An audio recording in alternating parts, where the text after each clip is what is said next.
한 영혼에게 있어서 군대 귀신이라고 이렇게 군대 레기온이라는 단어를 이렇게 헬라어로 쓰고 있는데 그 레기온은 군대를 일개 군대라는 뜻을 갖고 있습니다. 로마군은 보통 우리 6천 명을 이야기하는데 여기에서 예수님 때는 어떤 거냐면 로마 일개 군단 병력이 3천에서 4천 명 정도 되게끔 편성이 되어 있습니다. 영혼 안에 내가 누구냐 이렇게 얘기하니까 너무 많은 귀신들이 그 영혼 안에 들어가 있다는 것을 여러분 기억하셔야 돼요. 예수님은 그에게서 나오라고 이렇게 얘기합니다.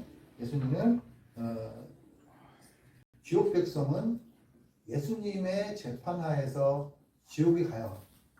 재판장이신 예수님이 천국과 지옥을 다 다스립니다. 그런데 천국에 갈 사람과 양과 염소를 구별하시는 분도 예수님이셔요. 그런데 이 무조갱이라는 것은 감옥과 같은 것이기 때문에 아직 때가 되지 않았다. 그러면서 예수님을 위한 척하고 예수님 앞에 굴복하는 척하지만 중요한 것은 뭐냐면 우상을 숭배하는 재물 돼지떼에 들어가게끔 허락해달라고 이야기합니다. 그러면 예수님께서 그것을 허락하셨어요. 우상을 숭배하는 예수님보다 우상이라는 것은 개념은 어떤 거냐면 예수님보다 우선순위에 두고 하는 사람들로 인해서 먹고 살 수 있는 환경과 조성이 되어 있지만 결국에는 어떻게 해요? 그 모든 것들이 다 물속에 빠지듯이 사라지게 되는 거예요. 그리고 내가 좋아하는 것, 하나님보다 더 사랑하는 것들을 하나님보다 우선순위에 섬기면 나에게 복이 되지 않고 나에게 유익이 되지 않는다는 것을 본문을 통해서 하나님께서 우리들에게 말씀하고 있는 거예요. 하나님을 믿지 않고 세상 것을 즐기며 세상 것을 우선순위에 두는 사람들은 결국에는 그것으로 인해 먹고 사는 것 같지만 결국에는 어떻게 해요? 모든 것이 돼지떼에서 물에 빠졌던 것처럼 모든 것이 없어지고 사라질 수밖에 없다라는 것을 말씀하고 있습니다. 보호하시는 하나님, 예수님은 어떤 사람을 보호하냐면 예수님이 가시는 그 길목에 있는 사람들, 십자가의 길을 가는 길목에 있었던 사람들. 지난주에 삭개오가 어떻게 해요? 예수님이 오신다는 소식을 듣고 예수님이 가시는 길목에서 예수님을 만났어요. 예수님께서 바다 건너로 제자들을 보내시면서 가는데 이 강풍을 만나요. 바람과 강풍을 만난 다음에 그의 방향이 어디로 가냐면 이 거라사 쪽으로 방향이 전환됐습니다. 예수님이 이 거라사라는 지역에 가시기로 마음 먹고 결정하셨다는 거예요. 그런데 그곳에 한 영혼이 있었다라는 거예요. 누구요? 하나님의 도움이 필요한 손길이 있었다라는 것을 이야기하는 거예요. 우리는요, 예수님이 가시는 그 길 위에 예수님이 우리 안에 풀리지 않는 영적인 일들을 우선순위에 두어야 되는 이유가 바로 여기에 있는 거예요. 그러면 육적인 일과 혼적인 일들이 해결이 되지만 우선순위가 바뀌면 어떻게 돼요? 영도 죽고 혼도 죽고 육도 다 죽게 된다라는 것을 본문이 말씀하고 있습니다. 오늘 여러분들이 출애굽할 때 유대인들이 어떤 마음이었냐면요, 10가지 재앙 중에 마지막 재앙이 장자의 죽음이에요. 그런데 그 장자의 죽음을 피할 수 있는 유일한 길은 뭐냐면 어린 양의 피예요. 그 다음에 그 어린 양의 피가 무엇을 얘기하냐면 예수님의 보혈을 이야기해요. 믿음으로 행하는 자였어요. 믿음으로 예수님의 어린 양을 문틀에 바른 사람은 그 가정을 보호하신 하나님을 체험했다라는 것을 기억하셔야 돼요. 그러니까 모든 사람이 다 들었지만 그것을 믿고 행한 사람은 반드시 하나님이 살려주신다라는 것을 기억하셔야 됩니다. 예수님은 우리가 예수님은 그냥 귀신에게 나가라 이렇게 이야기하잖아요. 그런데 우리가 그냥 나가라 하면 귀신이 나갈까요? 예수님이 우리에게 가르쳐 주신 것이 있어요. 예수님의 이름에 능력이 있다. 예수님의 왜 능력이 있냐? 예수님 모든 죄 가운데에서 우리를 깨끗하게 씻어주시는 분이기 때문에 또 우리 안에 내주하시는 예수님의 영, 성령이 우리 안에 계시기 때문에 근가은은 내게 없어도 내 안에 계신 예수 그리스도의 이름으로 명령하노니 떠나가라 할 때 악한 것들이 떠나가는 거예요. 내게 능력 주시는 자 안에서요. 내가 능력 주시는 자 하나가 누구 안에 있어요? 하나님이 나에게 내 안에 계시고 내 밖에도 계셔요. 모든 것을 우주 만물을 통치하시는 그분이 내 이름으로 하나님이 말씀하신 대로 선포해야 악한 마귀가 떠나가는 거지. 그냥 내가 그리스도인이라고 이야기하면서 내가 떠나가라 하면 떠나가는 것이 아니에요. 그래서 예수님께서는 요한복음 14장 13절 14절의 말씀에 이렇게 말씀합니다. 너희가 내 이름으로 무엇을 구하든지 내가 행하리니 이는 아버지로 하여금 아들로 말미암아 영광을 받으시게 하려 하심이니라.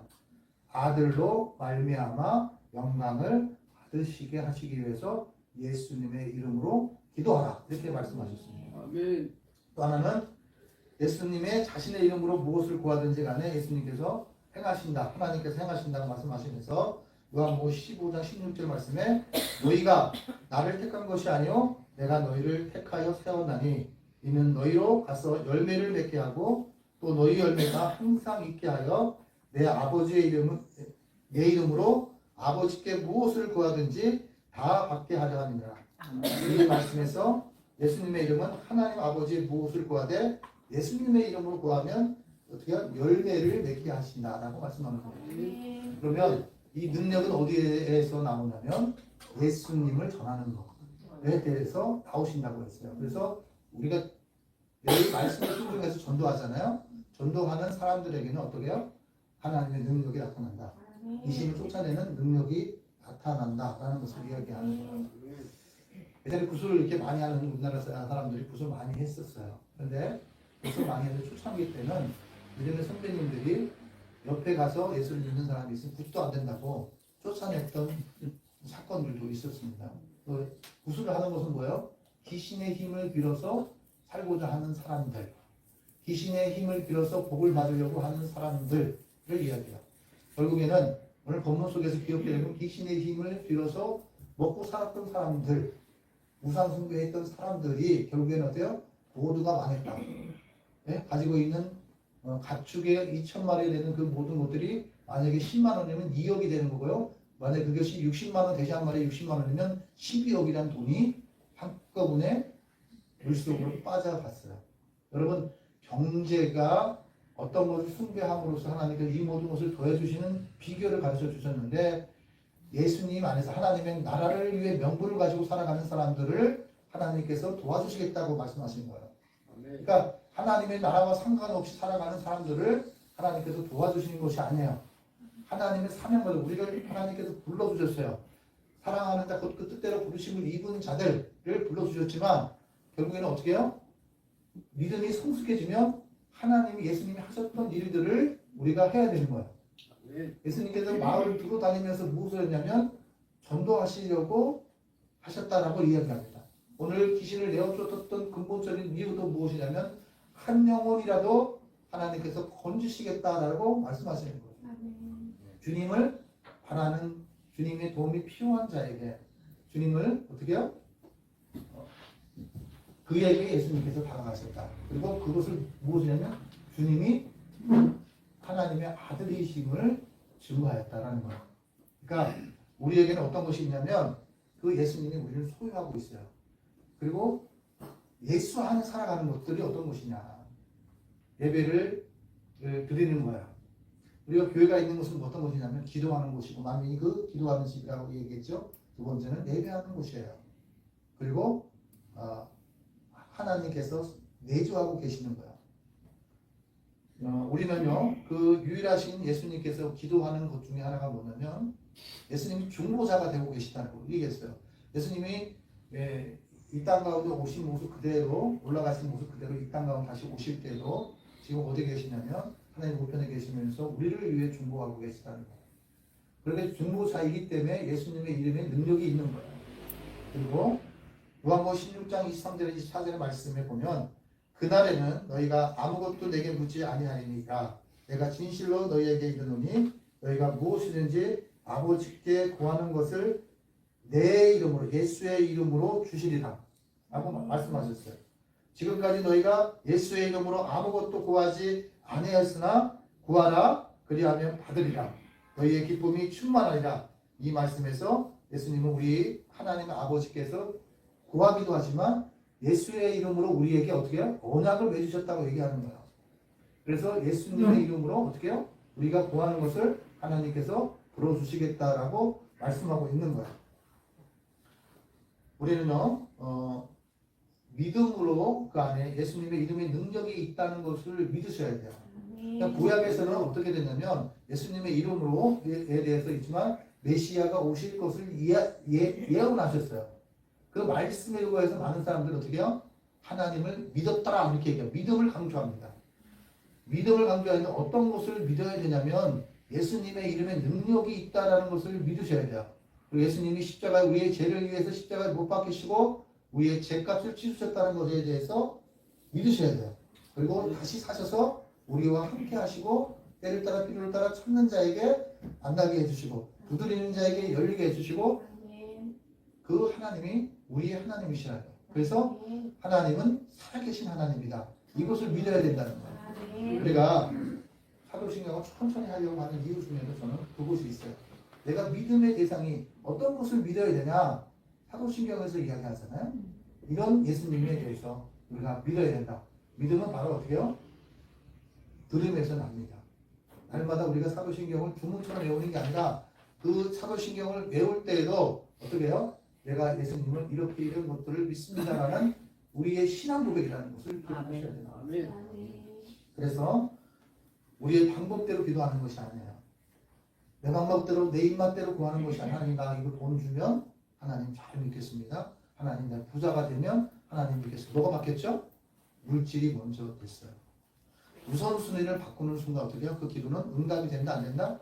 안 된다라는 것을 기억하셔야 돼요. 그래서 하나님께서 제일 뭐라고 얘기하냐면 물질을 우상으로 섬기는 사람들이 있다. 그래서 결국엔 본문에서 무엇을 얘기하냐면 예수님이 한 영혼에 대해서 귀신을 내어 쫓은 거에 대해서 어떻게 얘기해요? 가치 있게 생각하지 아니하고 나와 무관하다. 나와 상관 있는 것은 뭐냐면 내가 먹고 사는 문제. 그것이 나에게는 더 예수님보다 소중하다. 그렇기 때문에 예수님은 이제 더 이상 여기 계시면 안 됩니다. 이 마을에서 떠나십시오. 라고 얘기하는 거야. 예수님이 계시면 어떻게 해요? 우상, 숭배, 재물 모든 것들이 사라지는 현장 속에서 보고 느꼈던 사람들이 예수를 전하는 것이 아니라 무엇을 전해요? 물질에 대해서 자기 의지처가 이제 다 없어진다. 이것에 대해서 이야기를 합니다. 물질이 무엇을 위해서 존재해야 된다면 하나님의 영광을 위해 존재해야 되고 어떻게 해요? 우상 숭배 제물로 사용되는 모든 것들은 결국에는 사라질 수밖에 없다라는 것을 이야기해요. 그래서 결국엔 내가 의지했던 모든 것들이 누구를 통해서 사라지게 된다면 예수님을 통해서 사라지게 된다라고 말씀하고 있습니다. 우리는요 예수님이 오늘 마귀에게 정복당한 자들이 얼마나 비참하고 처참한 상황인지를 본문에서 발견하셔야 돼요. 오늘 27절 말씀에 보면 예수께서 육지에 내리심에 그 도시 사람들에게 귀신 들린 자 하나가 예수를 만나니 그 사람은 오래 옷을 입지 아니하고 집에 거주하지 아니하고 무덤 사이에서 거주한 자라고 말씀하고 있습니다. 다시 말하면 이 동네는 어떤 거냐면요. 죽은 자들을 위한 마을이었다라는 것을 이야기합니다. 죽은 자들을 위한 마을.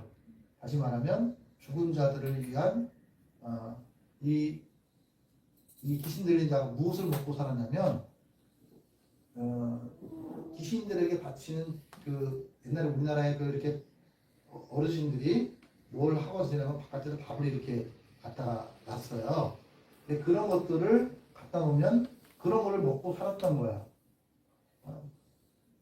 그런 사람들에게 어떻게 되냐면 어떤 것이 있었어요? 그 사람에겐 자신에게도 고통이 되었고 또 귀신의 통제를 받는 사람은 주위 사람들에게도 고통을 주게 되었다라고 본문이 말씀하고 있습니다. 그래서 많은 사람들이 그 사람을 두려워하게 만듭니다. 그리고 마귀에게 지배받는 사람들은 상당하게 뭐가 있는 공격적인 사람이다. 암폭하다라는 것을 이야기하는 거예요. 여러분 우리가 알코올을 의지할 때도 하나님 대신에 의지하는 것들이 있잖아요. 나의 즐거움이 하나님에게 있는데 그 가치를 모르고 다른 것에 가치를 두고서 거기를 계속 의지해요. 이거는 뭐요? 나를 하나님과 거리를 가깝게 만드는 것이 아니에요. 하나님 앞에 더 가까이 나가서 하나님과 화목하면 이 모든 것을 더해주신 하나님의 복을 누릴 수 있는데도 불구하고 그것을 방해하는 것이 뭐예요? 영적인 거라는 것을 기억하셔야 돼요. 내가 내 의지처럼 바뀌면 나의 모든 삶이 모든 기쁨들이 바뀌게 되는 거예요. 예수 믿는 사람은 한번 나눔에 얼마나 기쁜지 아시죠? 뭐라도 조금만 조금 나누는 기쁨을 받는 것보다 주는 기쁨을 하나님께서 알게 하셔요. 그래서 절대 우선순위 중에 하나님 나만 사랑해 주세요 이렇게 기도하면 하나님 응답 안 하셔요. 내가 어떤 것을 이유에 있을 때 명분을 자녀된 명분, 여러분 예수님이 십자가에 못 박혀 희생을 찢으실 때에 만인들에게 제사장에 우리 마음이 손전이라고 얘기했잖아요. 그러면 제사장이 제사장의 역할을 하려고 노력할 때에 하나님께서 이 모든 것을 더해주셔요. 이게 명분이에요.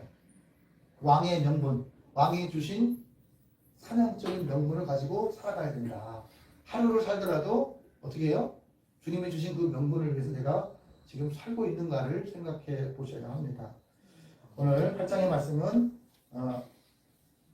그 길에 지나가실 수 없을 곳인데도 불구하고 하나님께서 어떻게 하냐면 그 한 영혼을 통해서 무엇을 영혼 구원, 가정에게 그 가정이 영혼 구원이 있기를 원하셨어요. 그래서 마가복음 5장에는 어떻게 하냐면 자기의 몸을 이렇게 자유했어요. 그래서 마귀의 사로잡힌 자는 어떻게 귀신의 조종을 당하기 때문에 자기 스스로가 자기의 목숨을 끊으려고도 합니다. 우리는 우리 안에 어떠한 조금이라도 내 우울하거나 또 어떤 감정적인 것들이 믿음을 멀리 하나님을 온전히 의지하지 못하게 하는 것들이 우리의 삶 속에 일어날 때 그것이 어디로부터 왔는가를 기억하셔야 돼요. 여러분 하필이면 귀신이 돼지떼 2,000마리에다가 들어가게끔 허락해달라고 이야기했을까요? 여러분 돼지떼가 2,000마리가 없어짐으로써 예수님께서 하나님 같지 못하게 만드는 거예요. 그래서 이 마을 사람들이 예수님을 마을에서 나가게 한 이유가 근본적인 게 뭐였냐면 돼지떼 2,000마리의 소유가 사라졌기 때문에 예수님께 관심 두는 것이 아니라 그 돼지떼에게 자기가 그러니까 기르는 돼지떼들이 사라질까봐 두려워하여 예수님을 내어 쫓았다라고 얘기하는 거예요. 물질적인 것들 또 재물들이 사라질 거라는 두려움 때문에 예수님을 내어 쫓았다. 성경은 그렇게 말씀하고 있습니다. 우리는요 이제 기억해야 될 게 뭐냐면 예수님의 능력은 어떤 것이냐면 영혼을 사랑하는 마음에서부터 예수님의 능력이 나타났다라는 것을 기억하셔야 돼요. 한 종류의 사람은요 귀신에게 완전히 사로잡혀 있는 사람이 있습니다. 그러나 다른 한 사람은 뭐냐면 재물에 사로잡혀 있던 사람들이 본문 속에 있다는 것을 여러분 꼭 기억하셔야 돼요. 왜냐하면 예수님을 내어 쫓았던 사람들은 그 영혼에게서 귀신이 나간 것에 대해서 기뻐하지 않았어요. 그리고 무엇을 했냐면 그 영혼에 대해서 두려움과 소리 지르고 이 모든 것들에 대해서 이제 방관하고 살았던 사람들이에요. 나에게 피해를 받을까봐 궁금하며 살았던 문제들을 예수님이 해결해 주셨음에도 불구하고 어떻게 되냐면 거기에는 관심이 없고 자기가 기르는 돼지떼에게 경제적인 이 때문에 거기에 두려움이 있는 거야. 믿음에 관심이 없는 거야. 이들이 먹고 살려고 돼지를 잡아먹으려고 돼지를 기르던 것이 아니고 그것을 우상 숭배의 제물로 사용했던 곳에 사용하기 때문에 그걸 길러줌으로써 어떻게 해요? 거기에서 나온 수익들을 가지고 이들이 먹고 살고 있었다는 거예요. 그래서 우리의 삶 속에서도 손익계산, 그러니까 내가 이걸 하면 이렇게 얼마가 들어오고 이렇게 하고 어떻게 하고 계산적인 신앙을 갖고 있는 사람들이 있습니다. 근데 그런 계산적인 것들은 예수님도 하실 줄 알아요. 빌립이 예수님에게 이들을 어떻게 합니까? 이렇게 얘기했을 때 오병이의 기적은 어떤 거냐면 계산적이 않는 믿음 가진 소년으로 인하여 일어났다는 것을 기억하셔야 돼요. 200데나리온 들어오고 그 밤중에 마을에 가서 사 먹을 수 있는 환경조차도 되지 않는다는 것을 누구도 다 알아요. 그러나 예수님을 의지하고 예수님을 믿는 이유는 인간의 한계를 극복할 수 있는 유일한 길이시기 때문에, 문제를 해결할 수 있는 유일한 길이기 때문에, 또 귀신 들린 자를 어떻게 해요? 치료할 수 있는 유일한 길이기 때문에 예수님을 믿는 거예요. 그러니까 인간과 똑같은 입장이라면 그 사람은 어떻게 해요? 믿음의 대상이 될 수가 없습니다. 그런데 우리 인간을 스스로가 하나님이라고 여기면서 스스로 구원받을 수 있다고 생각하는 사람들을 시격화시켜서 만드는 거예요. 그러면 천주교에서는 열두 사도도 그렇고 또 많은 사람들을 뭐라면 이인을 만들어서 우리의 죄를 빌어달라고 이야기합니다. 여러분, 우리의 죄를 빌어줄 수 있는 마리아도 우리의 죄를 빌어줄 수 없어요. 우리의 죄를 용서할 수 없습니다. 누가 빌어줘요? 예수님이 중보자는 한 분밖에 없습니다. 우리가 예수님을 닮기 때문에 우리가 중보 기도하는 거예요. 우리가 중보자가 돼서 기도하는 것이 아니라 예수님을 닮으려고 하기 때문에 이웃을 위해 기도해야 되고, 어려운 사람들을 위해 기도해야 되고, 연약한 자를 위해 기도해야 되고, 기도해야 된다는 것을 말씀하고 있습니다. 그래서 예수님께서는 우리의 마음속에 이제 39절에 보면요, 이렇게 얘기합니다. 이 귀신이 들린 자가 치유를 받았습니다. 그렇더니 예수님과 함께 있기를 원했어요. 그럼 이런 능력과 이런 살아계심을 체험했다면 그것을 어떻게 해야 돼요? 전해야 되는 사명이 있다는 것을 기억하셔야 돼요. 그냥 예수님만 따라다니는 것에 끝나는 것이 아니라 예수님이 나에게 이러한 일을 하셨다. 나에게 귀신들 내 안에 있던 악한 것들을 하나님 예수님께서 치료해 주셨다. 삶 속에서 겪었던 모든 것들을 어디에서부터 전해야 되냐면 그 집으로 돌아가, 39절 같이 보시겠습니다. 집으로 돌아가 하나님이 내게 어떻게 큰 일을 행하셨는지를 말하라 말씀하고 있습니다. 여러분, 우리의 인생 가운데 내 신앙 생활 속에서 살아계신 하나님이 나에게 기도할 때 이런 것을 응답하셨고, 나에게 아플 때 이런 것을 치료하셨고, 또 내가 본 것들을 어떻게 해요? 누구에게 가장 먼저 전해야 돼요? 가족에게 먼저 전해야 된다는 것을 이야기해요. 그래서 주 예수를 믿으라. 그러면 너와 내 집이 구원을 얻으리라 라고 말씀하셨어요. 그래서 가족들에게 먼저 예수님이 내가 기도했더니 하나님께서 이렇게 응답하셨어. 하나님 살아계셔. 지금도 살아계셔. 우리의 마음 가운데 계셔. 구하는 자, 찾는 자, 두드리는 자에게 예수님이 다가오셔. 믿져도 건조냐? 네? 여러분, 열천의 비유 중에 가장 귀한 게 뭔지 알아요? 준비된 인생이 되어야 된다. 우리의 인생 가운데서도 준비된 자는 어떤 상황이 내게 닥칠지라도 두려워할 필요가 없어요. 말세에도 예수님이 언제 오실지 이거에 대해서 걱정 궁금하면서 살아가는 사람들이 당신 구원받았습니까? 이렇게 묻습니다. 그럴 때 여러분, 그런 거 연연하지 마십시오. 예수님이 오실 때는 그때가 그 시간 아무도 모른다고 말씀하셨어요. 그럼 우리는 무엇에 집중해야 돼요? 내가 지금 예수님을 믿고 있느냐, 내가 지금 예수님을 의지하고 있느냐에 신경을 쓰셔야 돼요. 믿음이 어떻게 해요? 구원의 시작이라는 거예요. 믿음의 대상은 누구여야 돼요? 예수님이셔야 된다. 그러니까 예수를 믿으면 되는 거예요. 예수를 믿는다는 것은 의지하는 거예요. 하나님, 내 힘으로 하는 건 여기까지 한계가 있습니다. 그러니 주님 도와주십시오. 하나님, 다니엘이 하루에 3번씩 기도하잖아요. 여러분 하루에 밥 먹을 때 3번 기도하시죠. 또 그다음에 무슨 일이 있거나 어떤 모임에 가서 기도하시죠. 다니엘보다도 더 기도 많이 하세요. 여러분 그거에 대해서 자부심을 갖고 사셔야 돼요. 그런데 그 안에 기도할 때 믿음으로 기도합니다. 이게 중요한 거야. 아멘. 여러분 우리의 인생은 성경의 인물들이 우리에게 표본이 되지만 결국에는 어디 사도 바울처럼 이분들이 내가 예수를 본받는 것처럼 너희가 나를 본받으라고 말씀하시는 거지 예수를 본받으라고 말씀하는 거예요. 내가 예수를 본받으려고 하는 그 모습 속에서 그것을 본받으려고 해야 된다. 100점짜리 신앙인은 없다. 100점짜리 어떻게요? 예수는 없다. 그런데 예수를 닮고자 하는 믿음과 그 상황과 이런 것들을 보고 닮아야 된다. 어떻게요? 발버둥 치는 신앙이 돼야 된다. 예? 내가 정말 예수님으로 내가 내 생각으로 내 지식으로는 이해가 되지 않지만 믿음으로 내가 발을 내딛어 보겠다. 누구를 의지하여? 예수님을 의지하여 아멘. 발을 내딛어 보겠다. 이 믿음으로서 내가 발을 내딛어야 주님이신지를 깨닫게 하신다고 성경은 계속해서 말씀하고 있고요. 두 번째는 뭐냐면 예수님이 가시는 그 길에 우리가 있어야 된다. 그러니까 예수님이 오실 때에도 예수님의 십자가 길을 우리가 따라가고 가고 있는 거잖아요. 예수님이 가신 그 길에 우리가 있어야 구원받을 수 있고 예수를 만날 수 있다는 것을 꼭 기억하셔야 돼요. 오늘 기름 들린 자도 예수님이 가시는 그 길 앞에 있었어요. 예수님이 그 길에 있었기 때문에 예수님을 만난 거예요.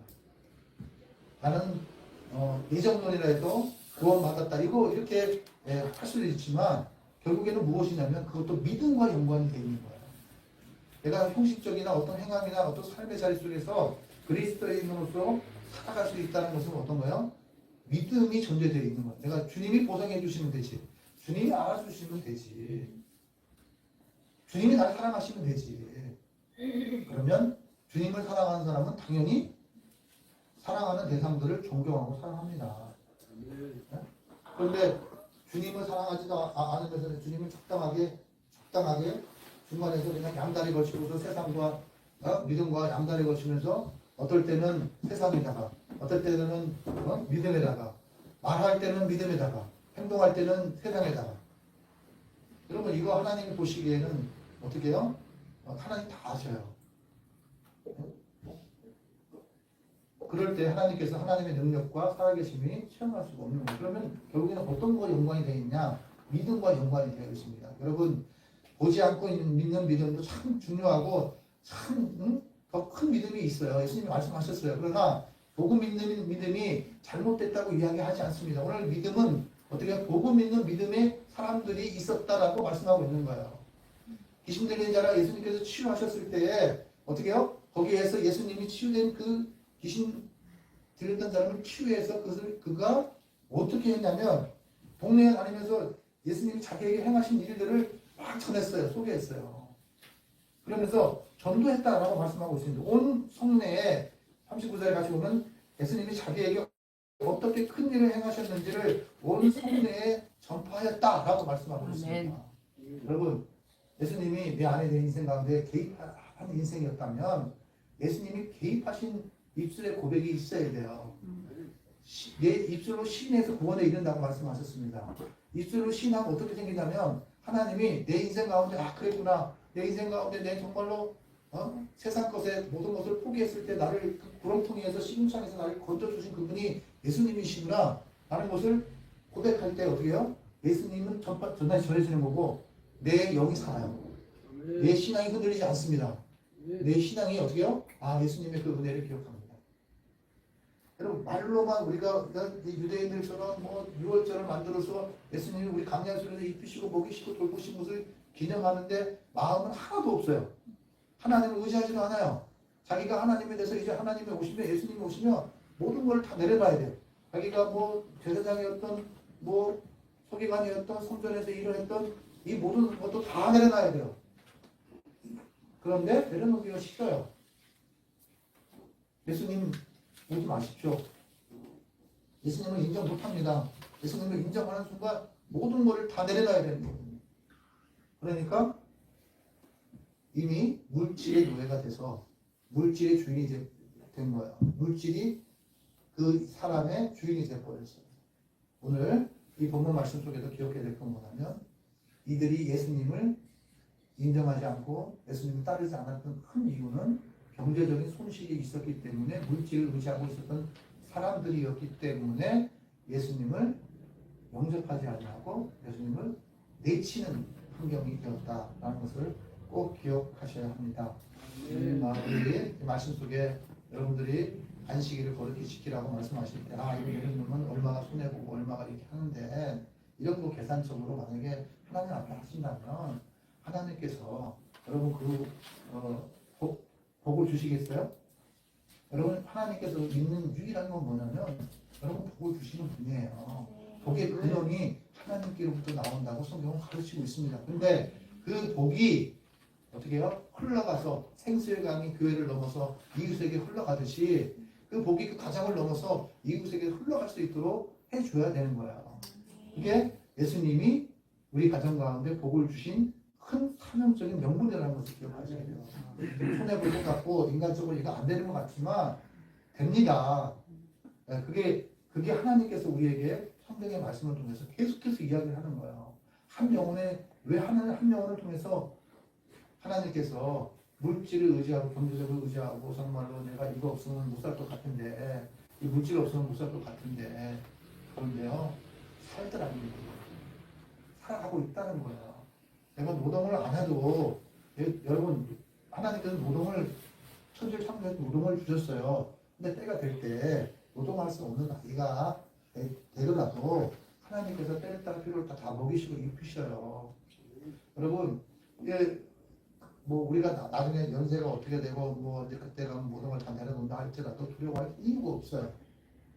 여러분 때를 따라 필요를 따라 하나님께서 그녀 속에서 먹여주시고 입혀주신다는 거야. 어떤 사람에게요? 말씀에 순종하여 살아내려고 하는 사람들에게 믿음으로 발을 내딛는 사람들에게 하나님이 하나님 되심을 나타내셨다는 것을 기억하셔야 돼요. 아멘. 예배를 드리는데 교회에서 오하는데 내가 성경이고 내가 있는 곳에 예배의 초소야 이렇게 얘기하시면 안 돼요. 왜냐하면 하나님께서 예루살렘 성전도 여기 가이사에도요 어떤 게 있냐면 교회가 세워졌습니다. 관광지에 가면 가이사 교회라고 교회가 세워졌어요. 성지 보니까 어느 실제에 보니까 가이사 교회라고 세워졌더라는 얘기예요. 그러니까 예수님의 궁극적인 역사를 통해서 무엇을 이야기하냐면 교회를 세우기를 원하셔요. 내 가정 가운데 내가 대제사장이면 내 가정 가운데 교회가 세워지기를 원하셔요. 그랬더니 가정교회만 원해요.